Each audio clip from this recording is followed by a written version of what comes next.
সবাইকে আমার ইউটিউব চ্যানেলে স্বাগত। আজকে আলোচনা করব ক্যালকাটা ইউনিভার্সিটির সেমিস্টার 5-এ বাংলায় যারা ডিএসসি পেপার রেখেছো A2, তোমাদের এই পেপার থেকে 3টে মডিউল থেকেই অনেক তোমাদের 10 নম্বরের প্রশ্নের উত্তর ইতিমধ্যে চ্যানেলে আপলোড করে দেওয়া হয়েছে। আজকে তোমাদেরকে মডিউল 3 থেকে আবার নতুন একটা বড় প্রশ্নের উত্তর 10 নম্বরের উত্তরটা তোমাদেরকে আপলোড করে দেওয়া হচ্ছে। তোমরা প্রথম থেকে শেষ পর্যন্ত দেখতে থাকো।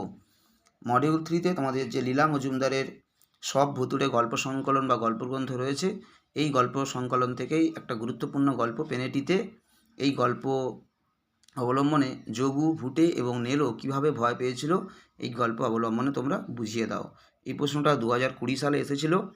তোমরা 2025 সালে পরীক্ষা দিলেও পরীক্ষাটা মূলত 2024 সালের পরীক্ষা, তাই তোমাদের এবছর এই প্রশ্নটা ভীষণভাবে ইম্পর্টেন্ট রয়েছে।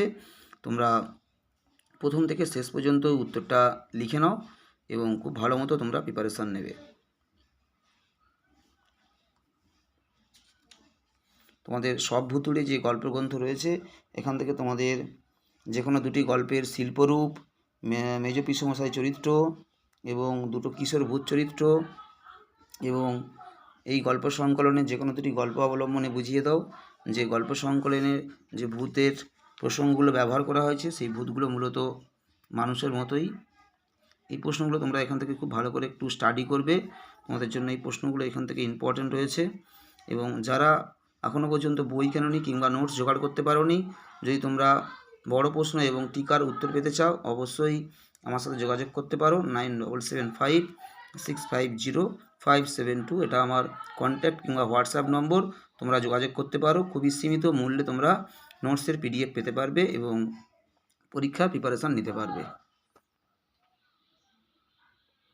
এবং তোমাদের ডিএসসি A1 কিংবা A2 যে কোনো পেপারে তোমরা নোট নিতে পারো। এবং তোমাদের আগামী 2-1 দিনের মধ্যেই এই পেপারগুলো থেকে আরও কিছু টিকার উত্তর দেওয়া হবে। তোমরা প্রথম থেকে শেষ পর্যন্ত যারা কন্টিনিউ আমার ভিডিওগুলো দেখো, তোমরা অবশ্যই চ্যানেলটা ফলো রাখবে, তাহলে তোমরা উত্তরগুলো এখান থেকেই পেয়ে যাবে। সবাই ভালো থেকো, সুস্থ থেকো, সবাইকে নমস্কার।